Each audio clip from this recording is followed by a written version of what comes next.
रही है। गौड़ा बौराम में वीआईपी के खिलाफ आरजेडी उम्मीदवार अफजल अली ने आरजेडी के सिंबल पर नामांकन कर दिया। आरजेडी के सिंबल पर यह नामांकन आरजेडी ने अफजल अली को सिंबल दिया था और अब वीआईपी के खाते में गौड़ा बौराम की सीट जो है वो गई है। लेकिन सबसे बड़ा सवाल ये है कि आरजेडी की तरफ से वीआईपी के खिलाफ आरजेडी उम्मीदवार के उतरने का क्या मतलब है।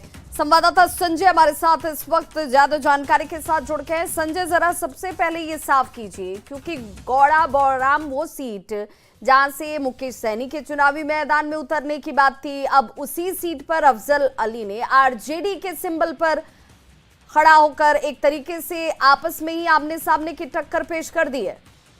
बिल्कुल विभा, और ये जो तस्वीर सामने आई है वो बताने को काफी है कि महागठबंधन में सब कुछ ठीक ठाक नहीं चल रहा है। निश्चित तौर पर कल शाम में जैसा कि वीआईपी की तरफ से भी इस बात की जानकारी दी गई थी और ये दावा किया गया था कि आरजेडी ने उस सीट पर अपने प्रत्याशी का सिंबल वापस ले लिया है और उसके बाद मुकेश सहनी को वहां से नॉमिनेशन फाइल करने के लिए कहा गया है। क्योंकि कल शाम में मुकेश सहनी ने खुद कहा था कि वो इस सीट से चुनाव लड़ना चाहते हैं। आज ऐन वक्त पर उन्होंने अपना भी फैसला बदल लिया और अपने भाई संतोष सहनी को चुनावी मैदान में उतार दिया। उन्होंने कहा कि मैं चुनाव नहीं लड़ूंगा। हालांकि वो कुछ दिन पहले तक कहते रहे थे कि मैं विधानसभा का चुनाव 2025 में जरूर लड़ूंगा। पता नहीं किन परिस्थितियों में और इन बदली परिस्थितियों में उन्होंने अपना फैसला लिया है। इस बीच एक बहुत बड़ी खबर आ गई है कि अफजल अली खां, जिनके बारे में बताया जा रहा था कि नॉमिनेशन फाइल होने वक्त वो वहां पहुंचे थे और मुकेश सहनी और संतोष सहनी के साथ थे और उन्होंने आरजेडी के कैंडिडेट के तौर पर अपना नामांकन दाखिल कर दिया और बाकायदा जो इलेक्शन कमीशन का वेबसाइट है उस पर अफजल अली खां को आरजेडी कैंडिडेट के तौर पर दिखाया जा रहा है। तो क्या संजय, अफजल अली के इस स्टैंड को बगावत समझा जाए या आरजेडी की सहमति के साथ वो यहाँ इस मैदान में उतर गए?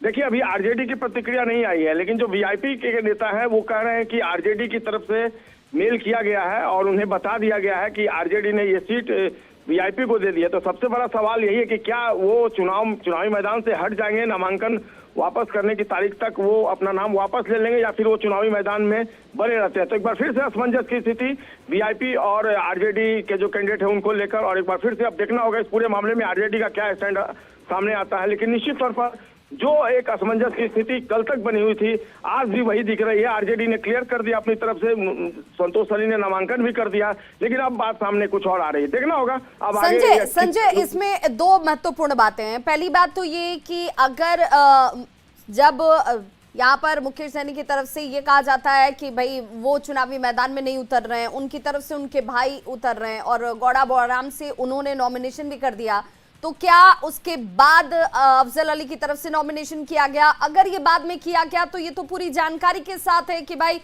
ये सीट वीआईपी के खाते में गई है।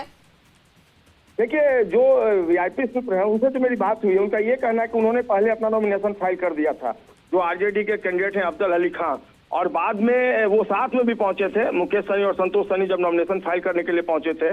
अब ऐसी परिस्थिति में क्या वाकई में उनका नॉमिनेशन वापस लेने के लिए इलेक्शन कमीशन को आरजेडी ने कोई लेटर दिया है, कोई मेल दिया है, या फिर अफजल अली खां को इस बात की जानकारी दी गई है, ये आरजेडी की तरफ से नहीं आया। लेकिन इतना तय है कि अभी भी इलेक्शन कमीशन का जो वेबसाइट है वो इस बात को दर्शा रहा है कि अफजल अली खां आरजेडी के कैंडिडेट के तरफ से अपना नॉमिनेशन कर चुके हैं। यानी अब ये देखना होगा संजय कि अफजल अली क्या यहाँ से अपना नॉमिनेशन वापस लेते हैं, इस पर अभी इंतजार करना होगा, या फिर अगर वो अपना नाम वापस नहीं लेते हैं तो इसे एक तरीके से बगावत समझी जाए अपने ही पार्टी से, अपने ही पार्टी के नेता से।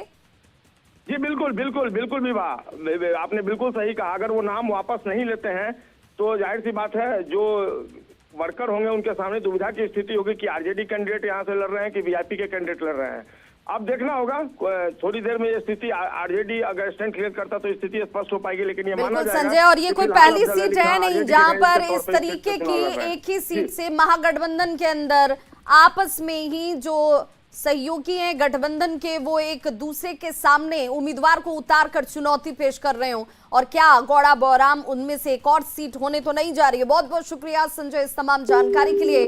तो महागठबंधन में जिस किस स्तर पर है या सब कुछ ठीक नहीं है, ऐसा हम क्यों कह रहे हैं? क्योंकि विधानसभा सीटों पर एक दूसरे के सामने प्रतिद्वंदी के तौर पर खुद महागठबंधन के सहयोगी दल ही खड़े नजर आते हैं।